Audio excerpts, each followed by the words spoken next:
भारत में शादियां कितनी धूमधाम से होती है ना। लेकिन कभी-कभी इन खुशियों के पीछे एक कड़वी सच्चाई भी छिपी होती है। एक ऐसी सच्चाई जिसे हम दहेज के नाम से जानते हैं। तो आज हम इसी सामाजिक मुद्दे की तह तक जाएंगे और जानेंगे कि हमारा कानून इससे कैसे लड़ता है। सबसे बड़ा सवाल यही है कि शादी में प्यार से दिया गया तोहफा आखिर कब एक जुर्म बन जाता है। मतलब वो कौन सी लाइन है जिसके पार होते ही गिफ्ट एक जबरदस्ती की मांग में बदल जाता है। हमारा कानून इस महीन से फर्क को कैसे देखता है, चलिए इसी गुत्थी को सुलझाते हैं। तो देखिए, कानून के हिसाब से दहेज का मतलब सिर्फ वो सामान नहीं है जो शादी के दिन दिया जाता है। नहीं, इसका दायरा बहुत बड़ा है। शादी से पहले, शादी के वक्त या शादी के बाद भी अगर कोई भी कीमती चीज या प्रॉपर्टी शादी की एक शर्त के तौर पर दी या ली जा रही है तो वो दहेज है। इसमें सबसे जरूरी शब्द है शर्त या मांग। अगर कोई अपनी मर्जी से बिना किसी दबाव के तोहफा दे तो वो दहेज नहीं है। तो इस बहुत बड़ी सामाजिक बुराई से निपटने के लिए साल 1961 में एक बहुत बड़ा कदम उठाया गया। एक कानून बनाया गया जिसका नाम है दहेज प्रतिषेध अधिनियम। ये कहना गलत नहीं होगा कि ये इस समस्या के खिलाफ भारत का पहला और सबसे अहम कानूनी जवाब था। ठीक है, तो कानून तो आ गया, पर सवाल ये है कि ये कानून जमीन पर काम कैसे करता है। मतलब इसमें कौन कौन सी बातें जुर्म हैं और उनके लिए सजा क्या तय की गई है। चलिए जरा डिटेल में देखते हैं।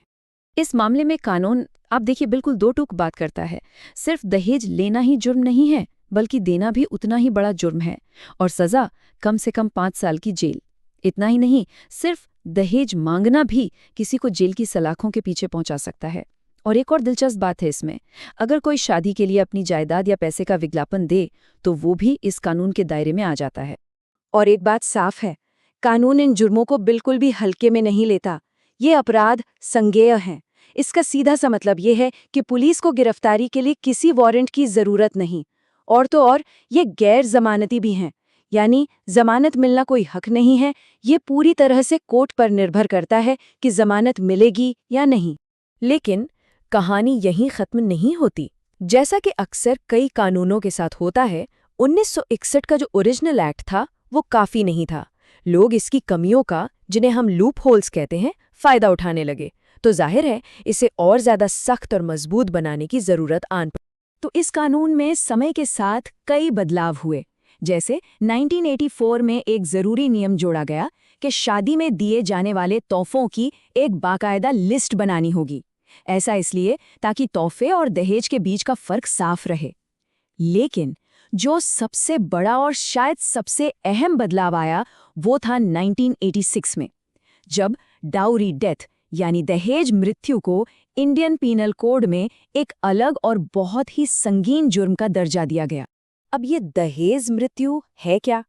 देखिए, कानून ने इसकी परिभाषा बहुत ही साफ रखी है। इसके लिए 3 शर्तें हैं जिनका पूरा होना जरूरी है।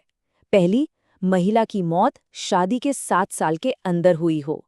दूसरी, मौत नॉर्मल ना हो, मतलब अप्राकृतिक हो। और तीसरी और सबसे जरूरी शर्त, ये साबित हो जाए कि मौत से ठीक पहले उसे दहेज के लिए परेशान किया जा रहा था या उसके साथ क्रूरता हो रही थी। तो एक बात समझना बहुत जरूरी है, ये जो दहेज विरोधी कानून है ये अकेला काम नहीं करता, बल्कि ये एक पूरे लीगल प्रोटेक्शन सिस्टम का हिस्सा है। एक ऐसा सिस्टम जो विक्टिम को हर लेवल पर सुरक्षा देने के लिए बनाया गया है। इसे ऐसे समझ सकते हैं जैसे ये एक 3 लेयर सिक्योरिटी जैकेट हो। सबसे पहली लेयर तो खुद दहेज प्रोहिबिशन एक्ट है, जो दहेज के लेन देन को ही गैर कानूनी बना देता है।